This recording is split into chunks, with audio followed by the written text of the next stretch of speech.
Don't take my word for it. So anyway, it looks like we're all here. We've got David, Paul, Dick, Tony, and myself, and Bob O'Connell is in a car between Mexico and the US, so he is not available. He said he might try to join us at some point, but I'm not holding my breath. So because of that, we're going to make a couple of changes in the agenda, but let's just go first with the approval of the notes. We're calling them minutes and I'm calling them notes. I heard from, let's see. David Dellendorf is the only one that sent me some very good notes and my own. So I didn't hear from the rest of you, and I urge you to send something, even if it's just 2 or 3 sentences that capsulize your points for the meeting. Otherwise, it'll look like you don't have anything to say. And we know that's not true, right? Okay. Okay. So do I hear a motion to approve these minutes or notes? Well, I'll approve. All right, Paul. Seconded, please. You're Somebody should, muted. okay, Tony, good, thank you, Tony. Okay, all those in favor? Aye. Aye. Okay, the motion is passed. Let's see. Yeah, One more guest here. Can I comment? Yes, go ahead, David. Tony, you had your hand up first. Go ahead. Yeah, can I suggest that it's probably, I don't feel comfortable putting my notes in later on after the meeting, because I might put in something that I didn't really say at the meeting because I don't recall what I said at the meeting. So it's probably not a good idea if these minutes are going to be published. You know, I don't know. I just, that's my kind of feeling. I want to make sure that we're accurate. So if David is taking the minutes, I think that we should go with. No, nobody is taking the minutes. We've talked about this before. And the thing is that we don't have a minutes taker. And I talked to Kevin briefly about it, and I'm not even calling them minutes, I'm calling them notes. And if after the meeting, you just jot down 2 or 3 things you remember saying and just send it to me, and I will collate it and I'll submit that. Since we're being required to do it, I think we should just do it. I understand. My bad then. Sorry, we'll do it next time. Thank you. I appreciate that.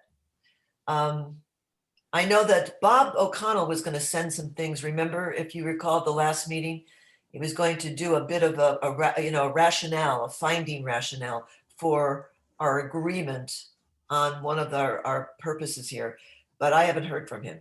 So we'll get to that in just a minute. So because we lost Dick last time, I wanted to go to just recapping. I had my hand up. Oh, I'm sorry, I David. deferred to Tony. I apologize. Sure, go ahead. Yeah. I object to the way we're doing the notes or the minutes, whatever you want to call them. We have been told that we want to be consistent among all the subcommittees, and there's no consistency whatsoever. And calling them notes and not everybody has a chance to, well, I think they should be done differently. I think they should be done as minutes, and I will stick my neck out and say I will do them. I just did them for the governance group, and it was not that hard to do. I think we need consistency, and I think they need to be more complete, and I think they need to avoid a lot of repetition. When you've got notes from everybody, if everybody were to send in notes and you just copy those and plug them into the minutes, that gets very confusing. And I think we need to do it professionally and consistently. And I will do it for this meeting, and I'll tell you to everybody what I have in mind, and you can say, yeah, let's go for it, and I'll continue to do it. But if you don't like what I did and you want to do it some other way, then decide at that time. So I'll have a trial for me. I'll do it. Okay. Thank you, David. I think Kevin has his hand up, don't you, Kevin? Consistency is great. I think everybody's taxed. So David, if you want to volunteer to continue doing the meeting minutes, I think they'd be very consistent. But I'm hearing from every single member right now that everybody's spent and we got a lot of work to do. And frankly, the minutes are not the priority. Getting solid recommendations written up and out to the public. And remember, come June, we're not done. That's just the first step. Then we have to take our recommendations that we want to the public and try and convince the public that these are good ideas. And so minutes need to be understandable. I do not agree that they need to be consistent between every subcommittee. What we need is minutes that are legally responsible and understandable. And those can be made available on our website. But David, if you, instead of just today, wanted to continue doing the minutes, that'd be awesome. I said I would do it for this meeting and then we'll see what happens after that. But Okay, my idea, if you had a format for minutes, it would make it a lot easier for everybody, Kevin. And you do need to have minutes. I mean, minutes are a way to making decisions and documenting decisions. And so I think they're being downplayed in importance, but you're the chair. So I will do what I said I would do. And then you guys next week at our next meeting. so when they right present, now, I don't feel like the lead at all, but I'm just gonna say this. The purpose that I had in my mind was that everybody should be responsible for themselves. That's the best thing we can offer each committee seat we hold. So it seems like it isn't an insurmountable thing to just write down 3 sentences that you feel represented the bulk of your important points in one meeting. And that would constitute for a very strong representation for the whole committee. And I'm not asking anybody to do it what everybody else is saying, just do it for yourself. So if you want to take minutes today, David, and Kevin thinks that's a good idea, okay, go ahead. It isn't the way I'd like to see it done, and I don't think there's going to be a script for you, David, but if that's what you Okay, want to do. then I withdraw my suggestion and I'm not going to do the minutes. We'll just do with the notes as you suggested. Thank you. Okay. Okay. Is everybody else all right with that? Okay, let's move on. We didn't have Dick with us last week, so I just wanted to kind of go back. We talked a bit about the sheriff and whether that should be an elected or an appointed position, and we never really finished it. We kind of wandered into recall, and we were all talking about how to what some recall language might mean in our charter. And I thought maybe I wanted to give Dick a few minutes to just say his position on the idea of the sheriff being elected or appointed. I was one of the people, I think there were 2 or 3 of us who put it on the original list of things, topics to consider. And I did it for points that have already been made, for reasons that have already been made, that I think one of the problems with the sheriff being elected is we tend to draw from a very small pool, which is the deputies and often just the senior deputies in the department. And that pool never gets enlarged. It did once that I can remember in all the years I've been here, and that's since '73. And that was the probation officer who became sheriff, juvenile probation officer. I don't think that's a good idea for the county. So until I hear some really convincing arguments to the contrary, I favor having the sheriff be an appointed position. Okay. David? I agree with Dick. Let me ask, didn't I hear you say that Ron Krebs was going to be attending a future meeting? Yes. Okay, so we can discuss some of the pros and cons with him. I assume that's the purpose of it. Yes. I forwarded to Maureen an article in the Seattle Times, I think it was, about recall motion, because it was suggested of a sheriff. And it was suggested that recall is our ability to remove an elected sheriff. They don't do a good job. Mhm. I think that I don't like that idea of recalls. It gets really ugly and political and divisive in the county. And Snohomish County is going through that process right now over a sheriff who refused to enforce some of the COVID mask restrictions. And it's just become a real mess. And I don't think our community would ever want to undertake that. I think it would render the whole county apart. So I think that as a way of saying that we can remove an elected, I don't think that's a good argument. And I think we get a better pool of candidates, like Dick suggested, if we have an appointed one. We can draw from outside of the county. We don't necessarily get in a situation like we did a couple of years ago where there was division within the deputies on the island in the county over the election. And it was kind of a clique that developed and fought against Ron Krebs. And it was a little bit ugly, but things have died down. But I still think it's better to appoint, and we have a bigger pool of candidates, and we can find a better candidate, I think, than if we just draw from the local pool. Thank you. Okay. I checked. Oh, go ahead, Paul. David, we talked about this at the last meeting about recall, and I brought to your attention that we had a recall here in San Juan County for a county commissioner.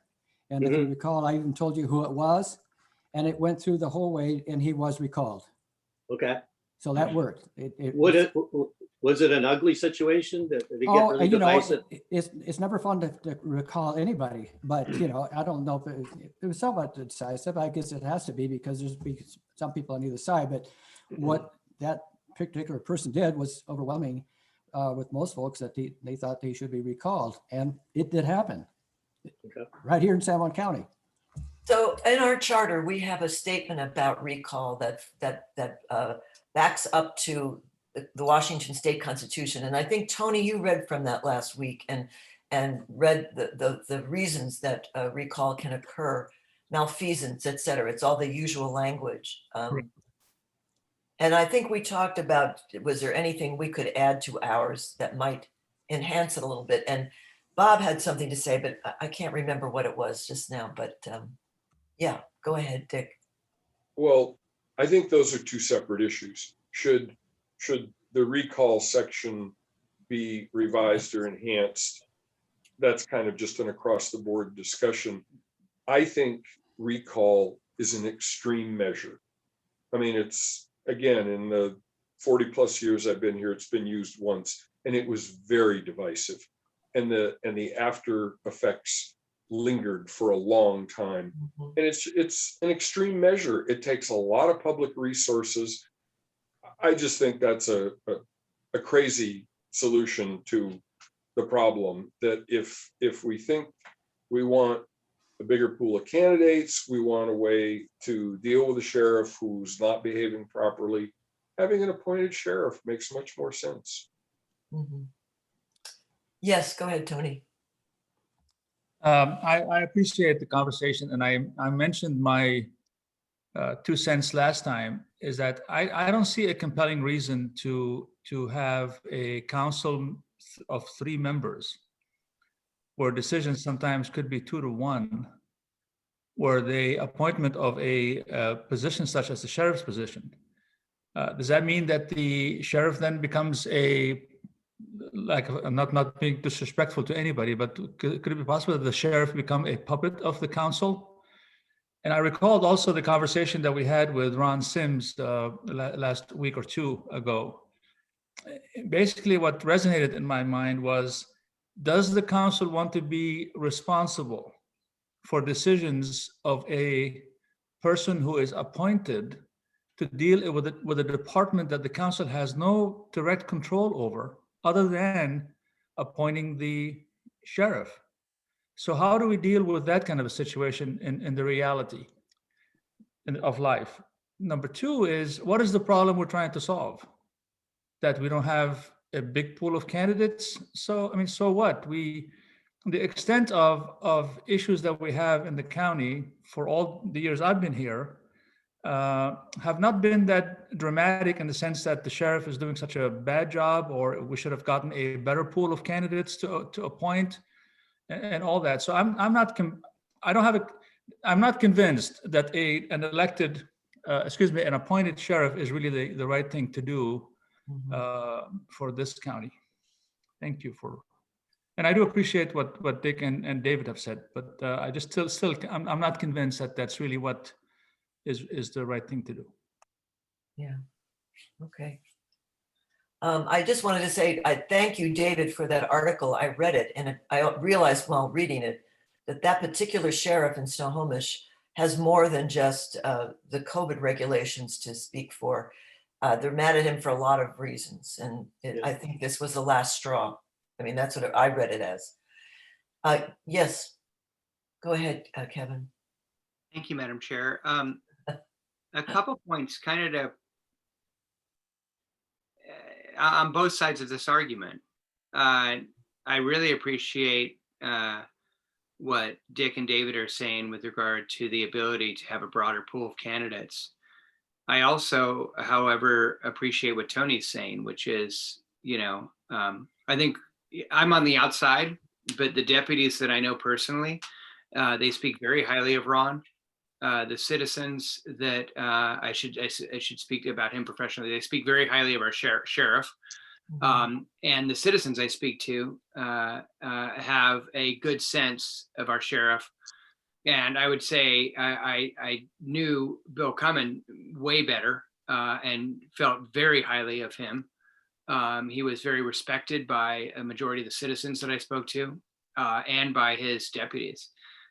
For the most part, there's always differences of opinion and so on. And I'll never forget when we did a resolution honoring him when he retired. And one of the things that was said on the Senate floor was that he knew when to give a kid a break and when to throw the book at him. We're a small community. And I think we want a broader pool of candidates, most definitely. That's always a good thing. We also want somebody who knows our community. And so that could be argued on both sides. Again, I'm not helping advance this to one side or the other, because having them be elected can make sure that they are one of our members of our community. Having them being appointed could have more control over the sheriff and their office. The one thing I will say is if they're appointed, and this, Tony, goes to your point with regard to a concern of them being a puppet, if they're going to be appointed, I think we need to be very clear in the language of the charter of what their position is, what it isn't, and how much oversight there will be. In other words, the council can appoint them, but I would think of this as a justice position within the federal government, where you appoint the right person and you get out of their way. There's no way we should have a legislative body providing direct day in, day out management of a sheriff. We need to, if it were to become appointed, we need to appoint a good person and let them do their job. I think it would be very dangerous for us to have a legislator who, has no experience in law and justice directly overseeing that position, other than the firing and hiring, if there are violations that would have to be put forward in the charter. Okay, thank you, Kevin. I mean, I agree with what everybody is saying, and this is a real hard one for me. I came in thinking maybe we should appoint, but I am sort of moving towards the leave it as it is. And I'm going to say the same thing I've been saying from day one. I don't want to throw so many wheels at the citizens that they get confused and don't support these kinds of changes. I don't think there is enough. There might not be, I may be wrong here, but there might not be a lot of support for changing the status of the sheriff this year. And by the way, I think our guest that's here is Lisa Henderson, the clerk of the county clerk. She is the person, I'm sorry I didn't identify that sooner. There's somebody else here. Bob Yes. O'Connell is here. Yeah, this is Lisa. I am here, just observing today. Thank you, Lisa. We have our other member has just showed up, Bob O'Connell. Better late than never. I just walked into the hotel room. Lovely boy, the traveling man. Yes, I am. We are just completing we're just been talking about the sheriff's position again, elected or appointed, just to recap and to hear what Dick Grout had to say, because he wasn't here last week. And is there anything you want to throw in here, Bob? I'd like to listen for a few minutes before and get my brain engaged. What I was saying is I just am taking a very cautious line with what the county is going to go for. And I think if we throw too many changes at the citizens, they're going to be unhappy with this. And I think we have to gingerly choose the things that matter, that are important, and that are presenting an issue that requires our attention to it. So I am not willing to vote for things that are going to be too hard for folks. Maureen, can I speak? Absolutely. I agree with you on that, but I think that's a decision to be made by the full commission when all of the different recommendations come in, and Of we have a big picture of what we're going to go to the voters for. Then I think the full commission makes that decision and prioritizes what. So I don't think that's our decision. I think we recommend what we think is the best and best interest, and then let the full commission make the decision. And I wanted to point out something to Tony about, and I understand what he's saying about it's not broken, and it's only going to be broken when we have a bad elected sheriff. That's when it becomes broken. It's not a structural thing per se. It's a kind of a way of solving a problem if it pops up. The thing is with an appointed sheriff, if there's a problem in the community with some issue, like what happened over on Orcas with a deputy, when you have an appointed, then you have a place where aggrieved citizens can go with that problem and talk about it and ask the council to delve into it and analyze it and come up with some solution. The way it is when you have appointed officials that are not responsible to the county council, that particular process is conducted in social media, and you get all kinds of wild things going around, as we had with the Orcas situation and a couple others. And there's nobody then to take all that information and figure out what is true and what is not true, and what kind of action is necessary, which you do have if it's not being judged in the social media. Instead, it's being judged by the county council, and they make the decision.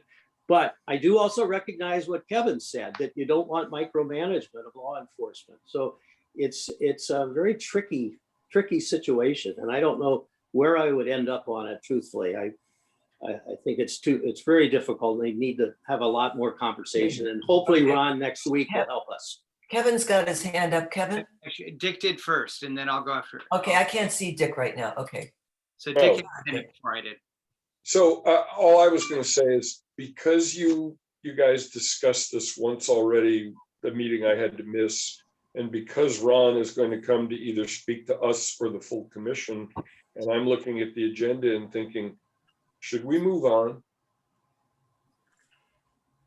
Well, we got a few more ideas that need to come out, and I'm going to call on, who is next? Was it Kevin or was it Bob? I think Kevin.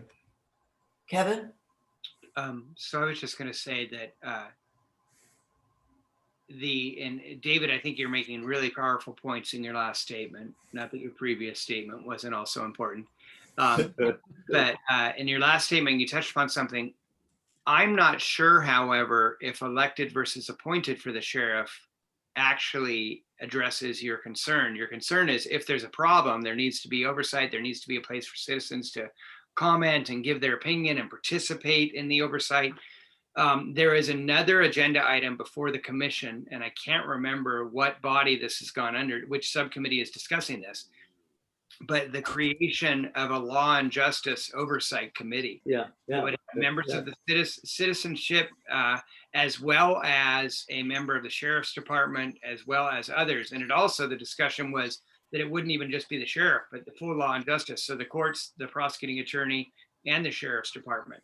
And if that goes forward, I would like to see that be strong enough so that, similar to King County and other jurisdictions in Washington state and the nation, the commission actually has some teeth and some ability to truly deal with a situation. That, for me, begins to address the concerns you're raising. Elected versus appointed, for me, could or could not, I'm not sure. That's a good point. Go ahead, Bob. First of all, let me ask, are we using these raised hand little things or not? Can you even see those, Oh, Maureen? you know what? I can. And I should use them. Sorry. Because we don't need to, if we're not, okay. Oh, well, I just want to say that on paper, I don't have any doubt that the sheriff should be appointed on paper. There are all kinds of reasons. There's the whole, and some of this may have already been brought up, but there's the whole bit about every election where there's an opponent to the sheriff, it's a deputy. So it's all within the same family. You know, we don't have people, you know, great candidates coming from Seattle or San Francisco or someplace. If it's appointed, there can be a nationwide search if necessary to get the very best person in here. The elected sheriff can set up his own little fiefdom. The only way to get rid of him, from what I understand, is a recall, which can take a long time. Whereas if he misbehaves and it's an appointed thing, you can get rid of him in one day. Bang, he's gone. Okay, so that's on paper. But what Maureen said is very important. I think we have to pick and choose what stuff we're going to upset, which apple carts we're going to upset, and which things we're going to ask the public to go with us on. Because if we have a bad apple idea in there, as far as they're concerned, it may poison the whole barrel as far as what we want them to do. So I think there's that also. And of course, we don't make the decision. But we will, I suppose, make a recommendation. And what should that recommendation be? You know, I'm really close on it because we ought to appoint him, but is this the time to make that happen? Mm-hmm. Mm-hmm. That's all. Thank you. Okay. Oh, Tony has something to add. Go ahead, Tony. Not to belabor this, and I understand that we need to move on, but the point that David made, the 2 points that David made about that we should send stuff to the larger commission for the larger commission to decide. I think our task is to sift through the 6 or 7 or 8 items that are on the list. I mean, to take that further, we should then move everything forward and let the other commissioners decide. I think we should sift through what we need to move forward. That's one point. The other point is about the incident on Orcas. Believe me, that the prosecuting attorney had their hands full with that, and they were on top of it. It had nothing to do really with if we had a sheriff that's appointed or elected would have changed that event. I was in the middle of that as a school board director, and I tell you, I know a lot of details, but the prosecuting attorney sure handled it well and took charge of it. That's where it's supposed to be handled. So I think we need to just move on and pick and choose, as Maureen and Bob agreed that we should kind of pick and choose what we need to move forward. Right. And we also need to make our recommendation as strong as we can make it. I mean, that we have to give a rationale to everything we recommend and put forward. Kevin, you have one more last thing, and then we're going to move on. I was just going to say, I would recommend that this subcommittee table this discussion until after we've heard from the Yes, sheriff. that's what we're going to do. I'd second that. That's the only thing we can do. Now, Ron is coming. Ron is on the agenda for the full commission at our next meeting. Right. And I would ask everybody to start thinking about the kind of questions you want to ask of him. I had a chat with him, and we talked about what he should talk about. And, you know, I think he's facing, he feels it's a tough time to be in the police department and run a department. So he'll have a lot of interesting things to offer. Okay, let's go on to, the next discussion was Auditor and Treasurer's Department consolidation, which was furthered by the Treasurer Assessors kind of thing, consolidation. I think there is a desire to hear from our current assessor, maybe before we go to that other consolidation. But let's get back into the Auditor Treasurer. And I know you all have some ideas here. So let's just spend a few minutes and put some of those out. Who wants this? Go ahead, Dick. Well, I think I've said this before, but I think it makes sense to consolidate 2 of those 3 positions.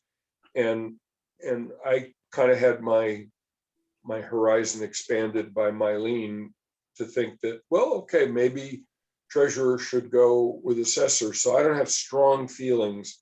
I think the treasurer can be consolidated with one of those other positions. I don't have strong feelings about which position it should be, but I think it makes sense. And it also will save some money because you have one elected, 2 deputies, which you have now as 2 deputies. And particularly if we're looking at any other changes that some of the other committees are looking at that would cost money, that would save something. And I don't think it does any harm to the county at all to consolidate 2 of those positions. Okay. Bob. I can't hear you.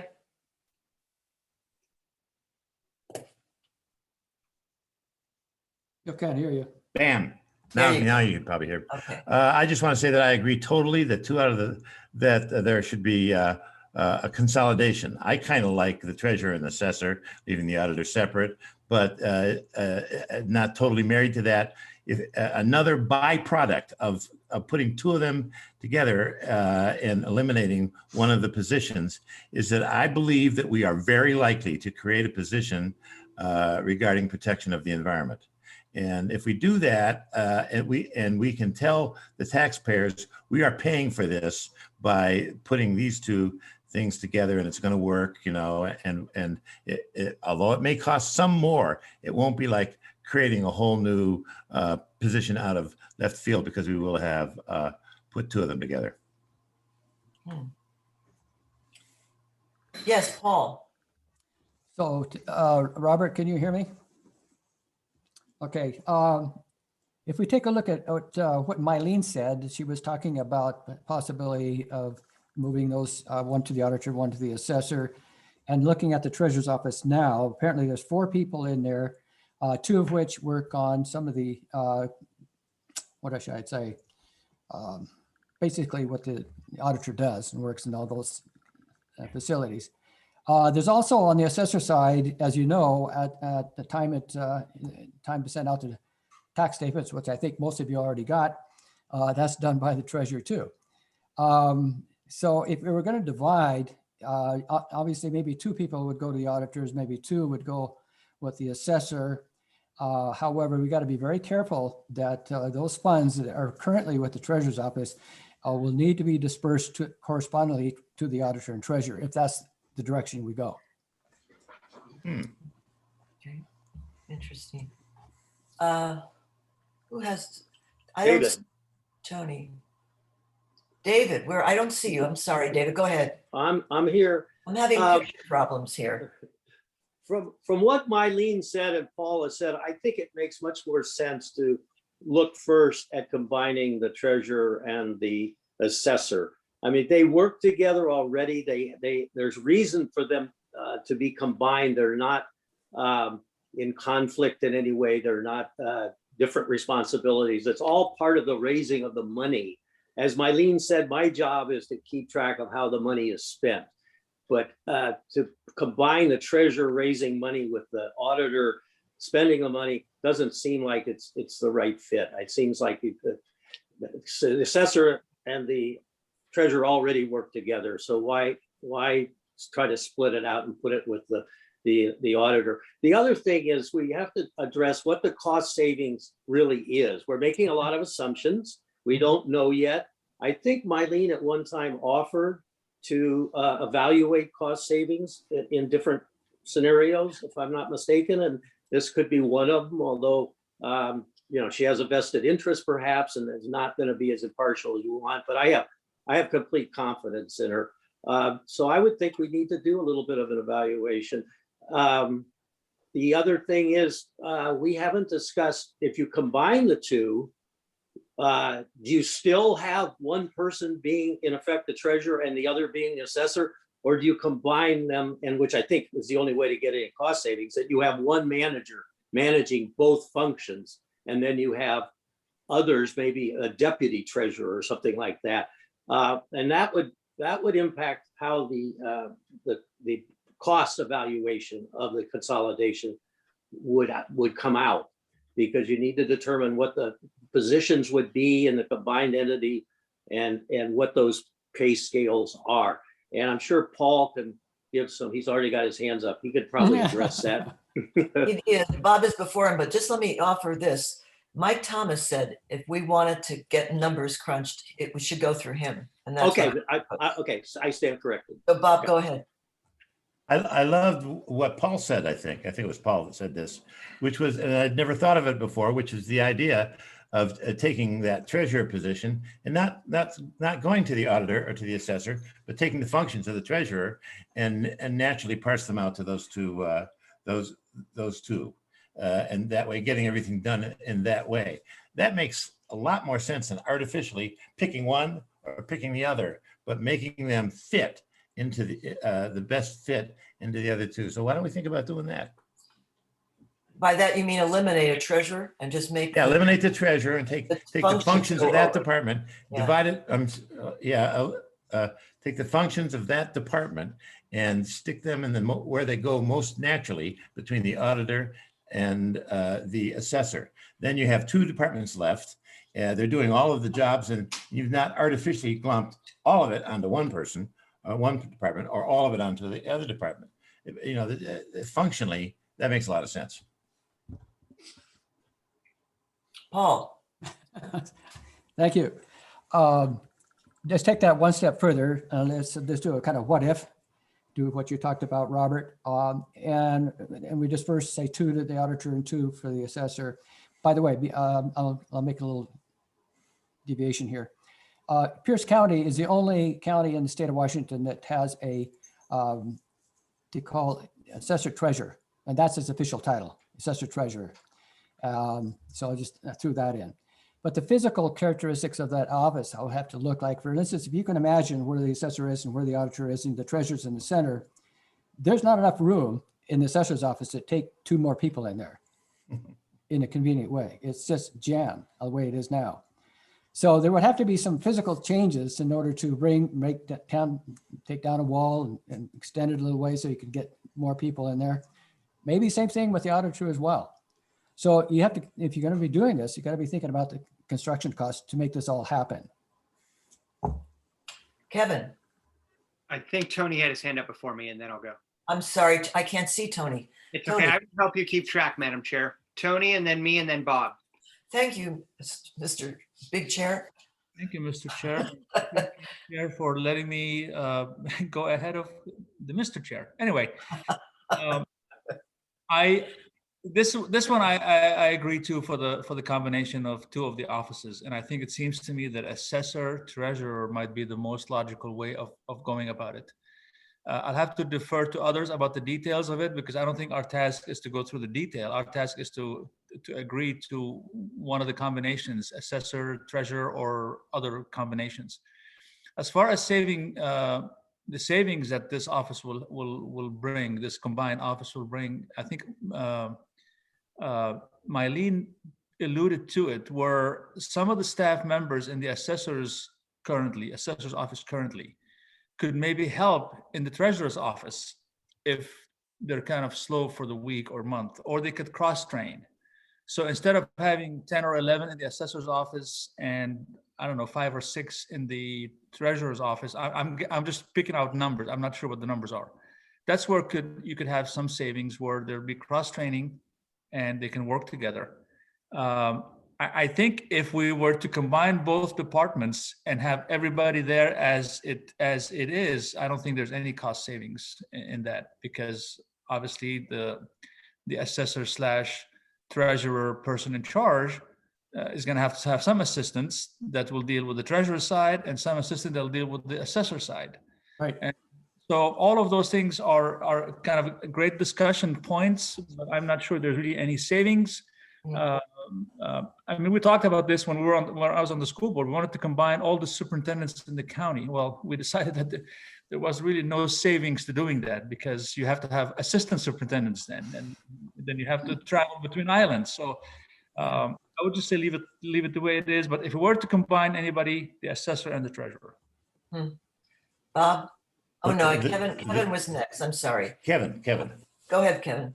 Sorry to burst Tony's bubble, but we did a very quiet analysis, very thorough analysis of the state of combining the 3 districts in San Juan County and showed a pretty significant savings.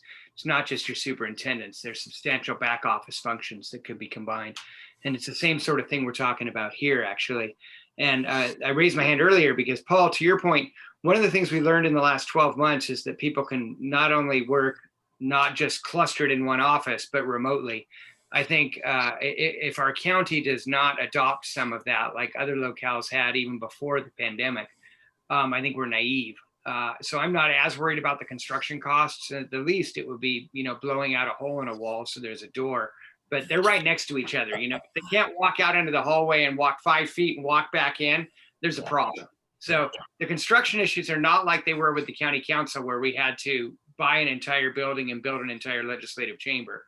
That said, I actually think that, and particularly based on some of what we heard from Eileen, but also in researching this just over the years, it seems to me the assessor treasurer combination makes sense. I do think there's cost savings there. You'll have one less department head. You will still need sub-managers, but both of them have senior staff that they rely upon already. It's similar to the conversation we heard from the county manager when he was asked, if your position were elected, what are the downsides? And he said, well, the first thing you're going to have to do is hire a deputy. What he didn't disclose was that in the budget right now for over $100,000 in the county budget is our county manager who's appointed hiring a deputy. So I think you're going to have number 2s in each of these positions regardless. And the other thing that I think we should look at is the cost savings of some of those back office functions when you combine departments.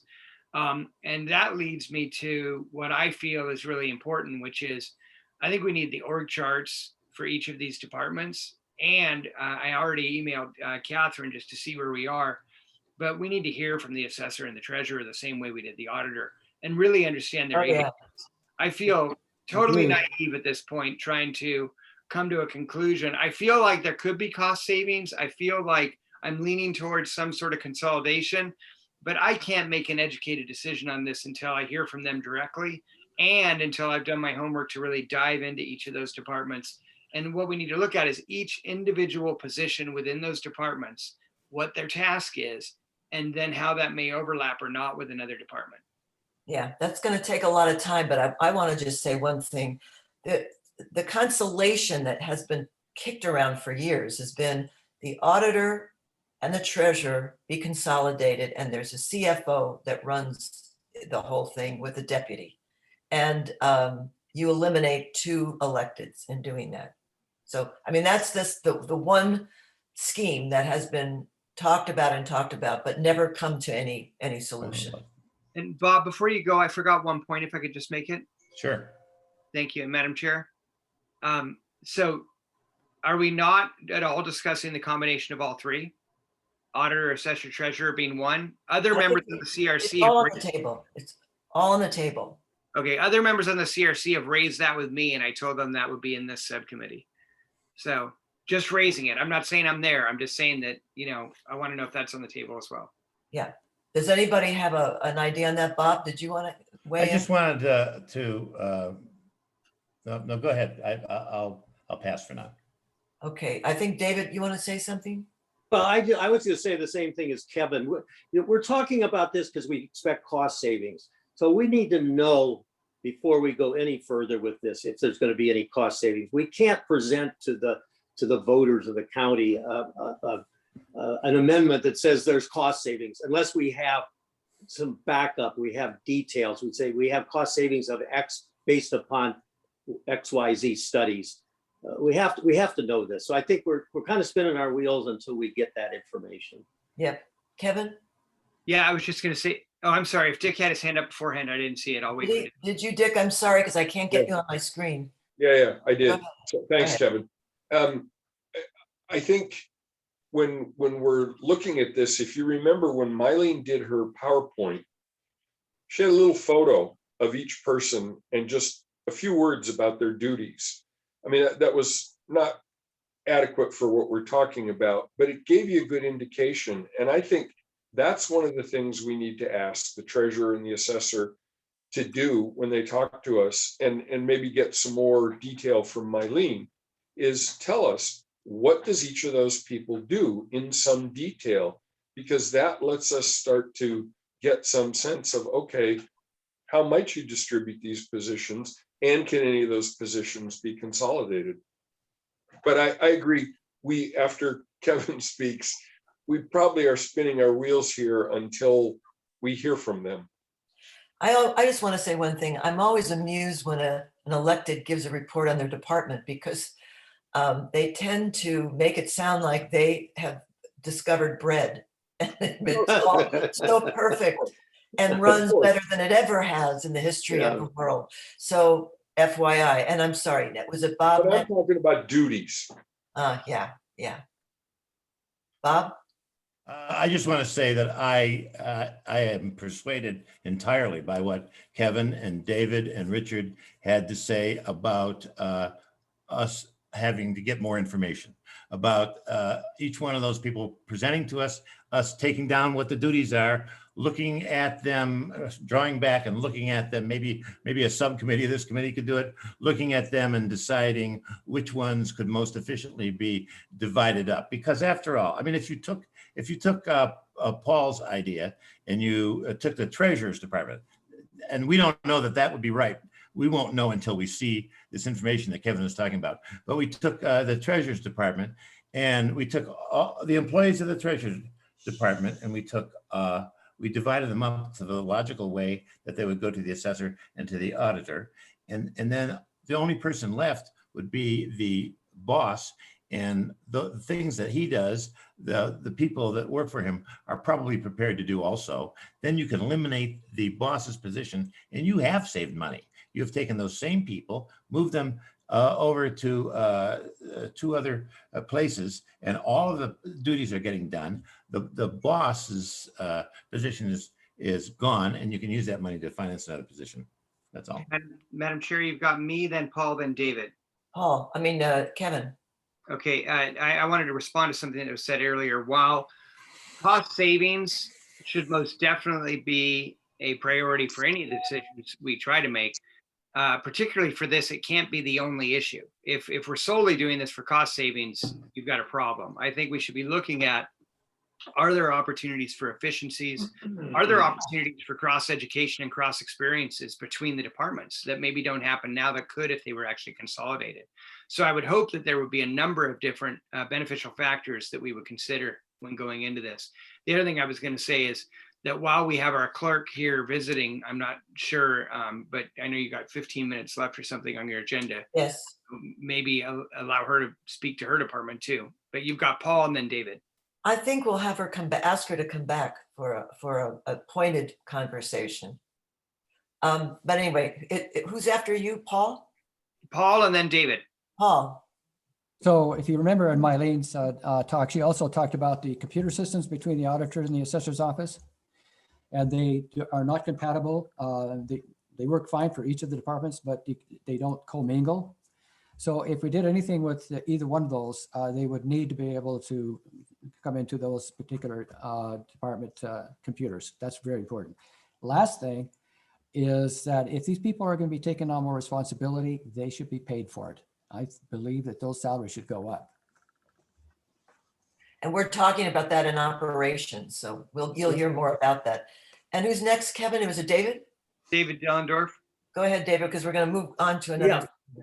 Yeah, with regard to what Kevin said, I think, there are other considerations and cost savings, but those are so nebulous and difficult to explain to the voters as opposed to dollars and cents from the cost savings. So I think it's still primarily about cost saving.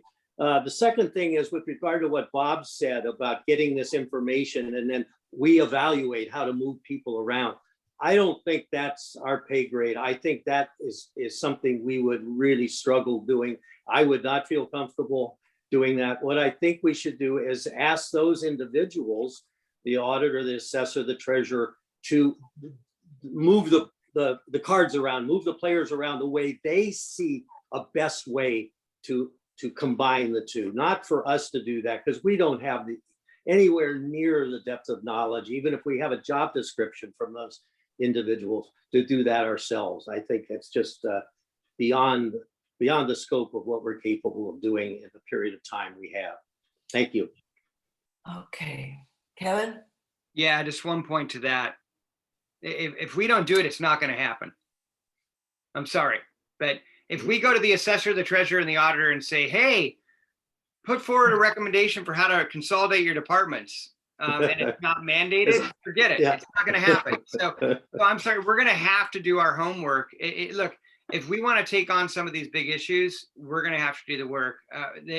Unfortunately, the sense I'm getting from almost every single county official, elected, appointed, whatever, not the most of the staff in the county I talk to are excited about some of our ideas, but department heads, the sense I get from people is that they wish we weren't even here. They're like, I wish there was no charter commission. Everything's fine. We invented bread, whatever. Even the ones who don't think their department is fine, they're like, we can fix it. Yeah. Leave it the hell alone. Bye-bye. Yeah. Well, I'm thinking that to save time, I think it would be very helpful to take this conversation to our next meeting and really solidly break it down in maybe 2 scenarios or 3, and then get a cost basis of them, and then set about getting the cost base. We can't ask for a cost analysis if we don't know what we're asking it for. So let's put this on the next agenda for making a concrete plan for 1 or 3 plans, 2 or 3 plans.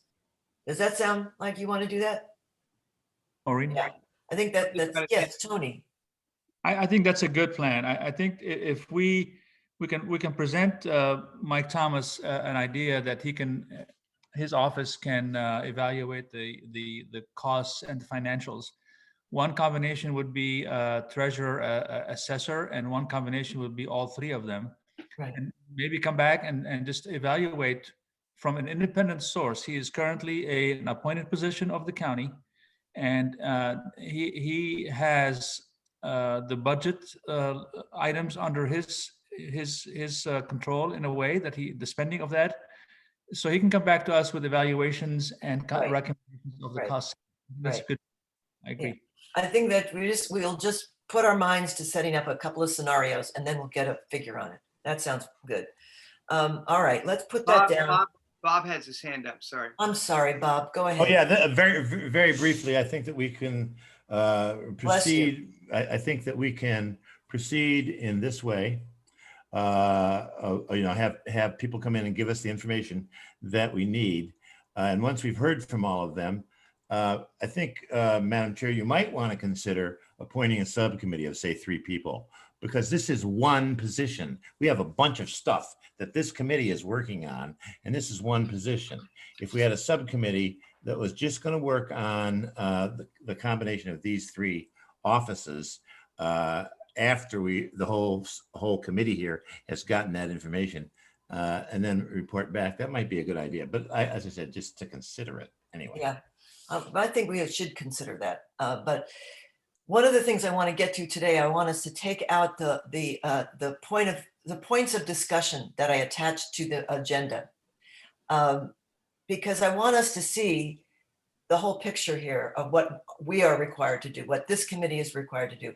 I want us to go down it and say, what can we make change up? What do we have to really dig in? Now, there's a lot of stuff on here that we need to address. I don't know that we have enough time right now, but let's, we already have D, somewhat of a consensus, I believe. So do you have that sheet? It was attached to the agenda.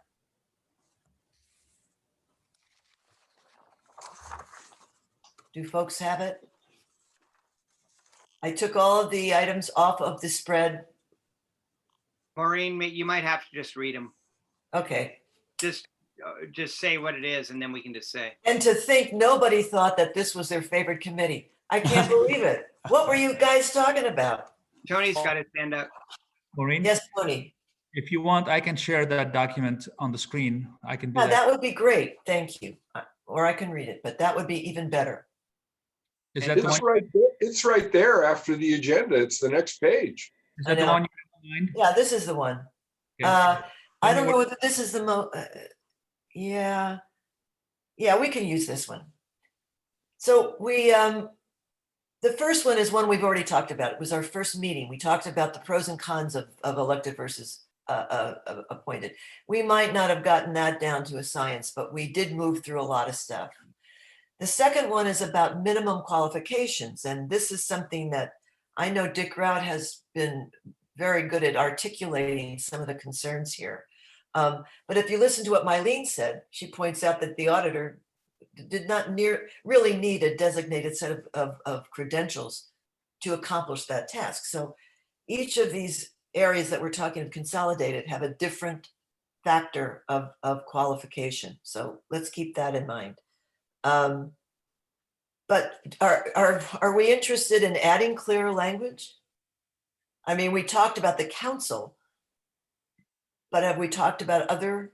I don't think we have talked about others. Madam Go. Chair, Tony has his hand up and so do I. Tony, go. On the minimum qualifications, I think Dick Rout brought out a point some time ago. I was initially completely against that idea because I thought this is really, I still feel that our electorate are very smart and they can decipher all these things. But knowing that there's already in statute that the prosecuting attorney has to have passed the bar examination to be eligible to run for office, then I thought that, well, why not then have something similar to that, like a one sentence that could be verified very quickly, or two or two sentences for the other elected officials. For example, the sheriff, if we decide to go with elected, the sheriff has to be a former officer of the law or some kind of a officer, those kind of things. So that we take the burden off of the elections office that has to go and sift through the qualifications to make sure John Smith or Jane Smith are actually qualified to file or not qualified to file. So I think that takes it away from the person at the counter, if you will, to having to determine all that, and takes it away from having to bring that person in front of some kind of a panel to see if they're qualified or not. So I would agree to having maybe a sentence or two of qualification language, not a job description. No, I get it. But could you, Tony, and maybe you, Richard, come up with a sentence and we'll take a look at it at the next time we review that and just say this could be added. This is that language that could be added. Would you mind doing that? I'm happy to try and work with Tony. Tony? I'm happy that Richard will try. Okay, good. Yes, Bob. To what extent are we legally able to add qualifications to these various positions? I don't think we're talking about in-depth qualifications. So like I said, Bob, the qualification for prosecuting attorney says that they have to have passed the bar exam. So that's right. Forward. But I'm sorry. Yeah, go ahead, Dick. But I think Bob raises a valid point, is maybe this is something, and Kevin's here, maybe this is something we should, before we waste time on it, ask Kevin to ask Randy is, yes. Do we even have any leeway to do this? Please, let's do that. It is for electeds only. That's the question here. Go ahead. Yeah. okay, Right. so I've already asked Randy that. It's one of the preliminary questions I shot over to him today. Actually, I think that one might have even gone this morning, just to know where we are.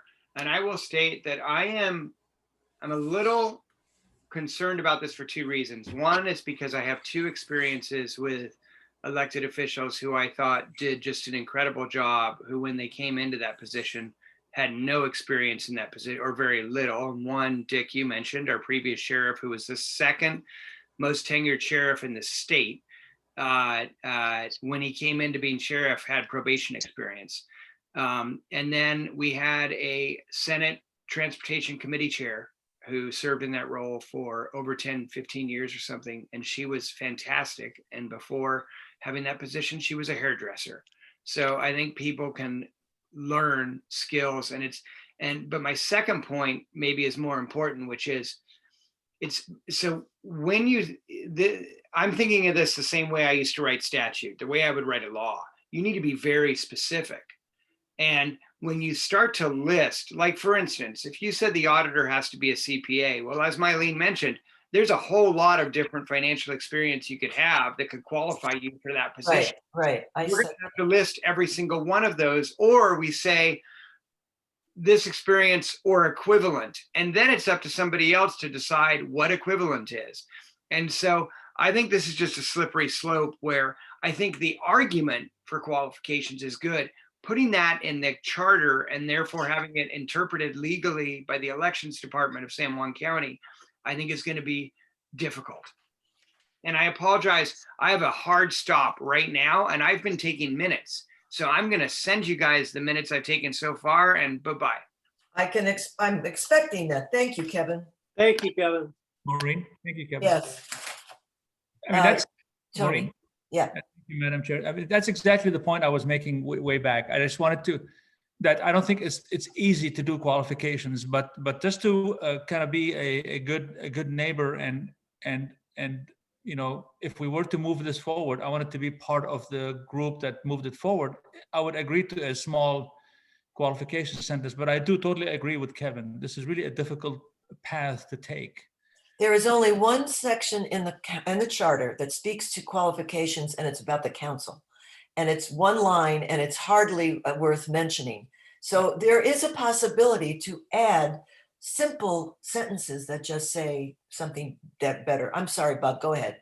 I mean, let me just finish my point. I was just, I mean, we elect a Tony. state senator based on how old they are and if they're a US citizen and reside in their district. Why do we want to elect county officials with more qualifications than that? So. Yeah, I got it. So go ahead, Bob. think about if you had a business with as many employees as we have in the county government. You're in charge of that business, and you have a managing type position that you need to fill, and you put out an ad for a manager.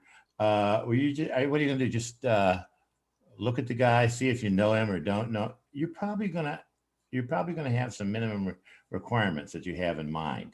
And is there a reason for that? I think there is a reason for that. People with certain requirements are more likely to handle the job sensibly. Now you have to have the right minimum requirements, but to take those and say, well, this other category over here where we're electing people, we don't need those. I think probably the reason what we're saying that we don't need them is because we believe we're going to be electing them from among people we know, right? That we already know. If they're strangers and we don't know whether or not they fulfill any kind of minimum requirements, then how are we going to elect them? I just think it's a good idea. Go ahead. Go ahead. No, you finish up, because we got to move this along here.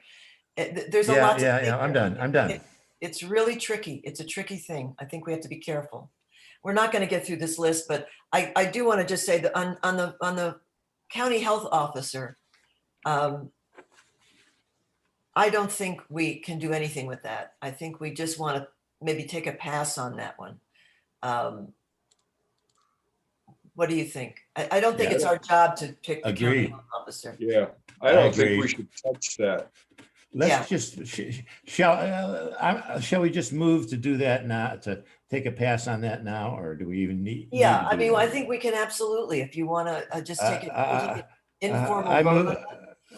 I move that we not consider any changes in the county health officer position. I second that. Well, we're going to Agree. I'll call for a vote. Okay. Well, there has to be discussion first. Are there any? First, there's discussion. There is none. There's no discussion. All in favor? No, there can be discussion. I'm asking, is there discussion? Are you raising your hand to discuss? Okay. Paul, did you raise your hand to discuss? No, I'm ready to vote. Okay, so I'm calling the Yes. question. All in favor? Aye. Anyone opposed? Okay. Motion passes. So that's good. Kevin has already distributed the minutes, so move that we appoint Kevin as our minute taker. He's already sent the minutes. You're going to have to tell him about these subsequent decisions. He is Maureen. not a member of our committee. He just sat in today. That's okay. Well, he did the minutes. That's great. All right. Term limits, several of these can be all lumped together that are on here. And this is another sticky wicket thing that we'll have to discuss. I'd like to put the discussion on the next agenda to do what we said. We're going to create a few scenarios and try to get cost analysis of each of them so that we can make a more informed decision. And then I think, shall we begin to talk about term limits? Try to fit that in the next time we meet? Does anybody care? Tony? I think it's an important thing to think about. I don't think we should have a discussion on term limits. It seems to me that a lot of these positions, it takes probably a term to get your feet wet, and it takes the other second term to start making things happen. And That's the council. again, for the council, and there's one right below that, term limits for elected positions as well. I don't know yeah, I mean, I don't know. It's just, it's one of those things where it's just difficult to figure out if that's really a good solution or not. Suppose you get a star as a county council member. That means you have to ask them to not run again? I don't know. All right, we're not doing the discussion now. We're just bringing up that we want to have this discussion. So can I stick this into an agenda, an upcoming agenda, and let's see if we can't all weigh in on it? Okay, we'll do that. I kind of rewrote some of this stuff. The one about if you resign from a county elected position should not be allowed to be reelected. I think we'll take that into the same discussion as term limits, okay? We'll put all that together. And the manager or county executive, I think that's the same. We've already had a consensus that we want to see our county manager appointed and not elected. Is that correct? So that sort of eliminates the need for a county executive, don't you think? I agree. So we will, if we can vote on that, we will now have two things that we have accomplished from this list, and that's a good thing. Oh, see, these are sort of redundant, but the last one here talks about a review of the scope of work, and that's a really big thing to do. Scope of work of what? The county manager. If you look at this last one, it's rather long, but it does talk about analyzing the county manager's role for scope of work, authority, and function. That's big. That's big. What would you like to say, Bob? I don't know. I think that we kind of have arrived at a consensus. I think that listening to the county manager talking about how he would never have run for election for the position, and that it was because it was appointed that it's going to work well. I think there are all kinds of reasons, and so I suggest that we have a short discussion now as to why we think exactly what the reasons ought to be that we put down for why we think the county manager position should stay just as it is, and that it should be continue to be an appointed position, and then we can go down the road we talked about going down, where we have a specific motion Dick, next week. You're up. Come on, go ahead, Dick. Are you not? Okay. We have to give everybody a shot here. Go ahead, Dick, you're muted. I'm going to disagree with Bob's point that we should have a short discussion now. We have demonstrated we can't have a short discussion. So I think we put it off. We put it off to the next agenda if we're going to discuss it. What we should be doing right now is just deciding what Maureen suggested, what stays on the list and what doesn't. I agree.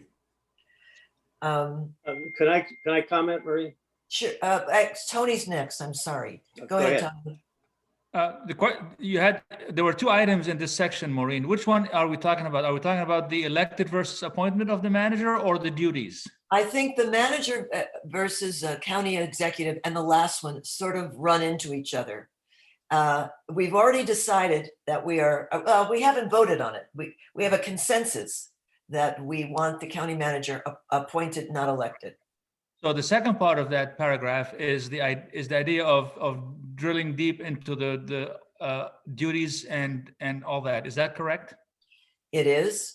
Okay, then for that part, I would say no, we shouldn't be talking about it any further, because to me that is procedural. It's not governance. So I think we should just leave that out of our discussion. Okay, David. Maureen, with all due respect, I see us repeating discussions about various issues, meeting after meeting. I mean, the fact that Bob brought up the possibility of having another discussion about the appointment or elected of a county manager, we've done that at least 2 other times. And I just see us repeating things. What I would like to suggest for future meetings is that we take each item, and you could put together the list of pending items, and we talk about each one, and we talk until we're exhausted, but we make a decision. We don't put off until a future meeting. Oh, let's talk about it again next week. We got to start checking off the boxes here. I understand that. I'm trying to do that. Oh, I know, but I think that you're going to have to be more vigorous and Okay. demanding. All right. So what I would like us to do is maybe take a vote on the county manager being appointed, because that's one that we can definitely. We have our full group here today. We didn't have a full group last time. Richard, do you have something to offer here? Yes, I'm going to make a motion that, we already had extensive discussion, came to consensus that the county manager should be appointed. I am going to move that we remove that item and the last one about the going in depth about his authority and purview and all of that. Take both of those off our discussion list. Say we're through with them. That's the Second. motion? Who seconded? Is it Paul? Did you second? No. Who seconded? No, I no did. Tony? second. I did. Tony, Okay, thank you. Okay, second. All right, that's Com- good. Comment? Any discussion? Yes. Can me? Please, Bob, go ahead. I don't think we should remove it from the agenda. I think we should end it by taking a vote, and then that we do feel that way, and then sending it up to the whole commission. We can do that in short order. I think we even said that we would take a vote here, and then I would present some kind of a motion, was it? Or anyway, we need to send it up to the full commission as our opinion. Otherwise, they won't know what we think about it. What I'm waiting for you is to give me a rationale, a few sentence rationale of why this committee has chosen to make the county manager appointed rather than elected. That's what I need. I will do that. And if I have it at the next meeting, maybe we can vote on it. Boom, boom, send it up, And I right? think to change the language on this motion just a wee bit is to not remove the scope of work and authority and function, but to not pursue a discussion on that, because the last commission did that ad nauseum. We got reams of paper on it. Yes. So Okay, I will change. I will amend. I will amend. hold on. I will amend. Bob's point is valid, but I think he needs to check with the motion maker if that's a friendly modification to the motion. Otherwise, we're in chaos here. I'm not yeah, sure. we're Is it spending a our, friendly amendment, Richard?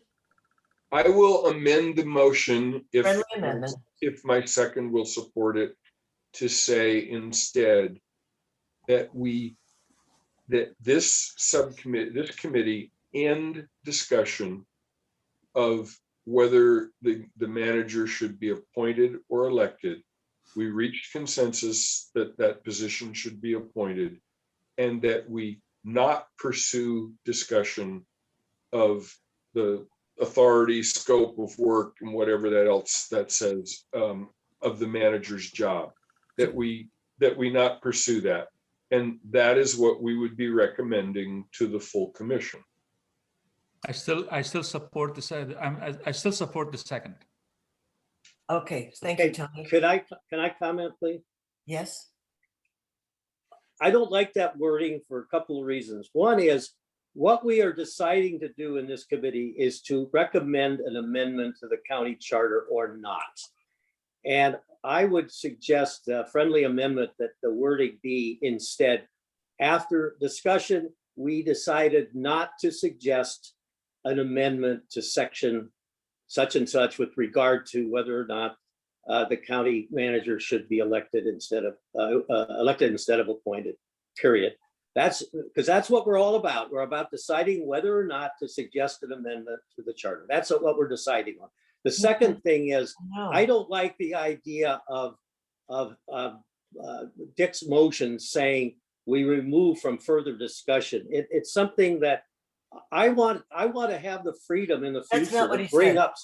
Yes, he did. no, Yes, he did. he amended it to say, we will not pursue further discussion Okay. on the Well, manager's scope okay, of work. okay, that's semantics, but I want to have freedom to bring up anything in the future that I want to bring up. He's, in effect, he's hamstringing me. If there's new information that comes available, I'm not allowed to do it. What I'm saying is we're deciding at this point in time, and this point in time only, not to recommend an amendment to the provision that the county manager is appointed, period. That's all we're doing. And I don't think we have to add any more language. I don't think we are doing that, David. I What are honestly we, don't think we're what are we that. doing? That's We- our job. That's our What, job. no, what our job is to propose changes to the charter that would become a form of amendment. This is not a change to the charter. This is a suggestion by elected commissioners to say, should the manager be appointed or elected? No, it's the same thing. You're saying the same No, thing. it That's isn't. fine. We're not talking about an amendment right now. We're just talking about, it is our recommendation to the larger county, to the larger commission, that the county manager be appointed. That's really, and then we're not going to pursue the discussion on the merits of this individual request, which is to dive into what the county manager does. We're not going to do that. That's a second issue. I agree. Okay. But I don't, Madam Chairman, I'm going to call for the vote. read the amendment one more time. I Or the have one. motion. Okay. Moved by Richard Grout, that the county manager be appointed, not elected, and that this subcommittee has decided not to pursue further discussion on the scope of work, authority, or functions of the county manager. Call for the vote. Tony has another request. Go ahead, Tony, please. If Dick would agree to a slight friendly amendment, which is to include the section in question here, which is section 4.4, basically to leave it as is. Section 4.4 talks about the county council shall appoint the county manager, and goes on and on with more things. So would you Oh, mind? you want us to reference the section in the charter that Mind applies? referencing Okay. the section that stays as it is, 4.4, Yep, got it. Okay. and that's Tony- I've got a final, that will Tony, say- Sorry, go ahead.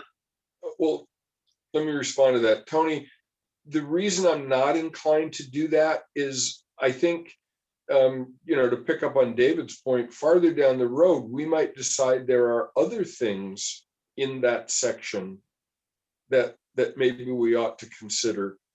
But the base, so what I'm talking about is I'm trying to limit it to the basic point that the county manager should be appointed, and that we're not going to pursue all of that detail about he or she does his job.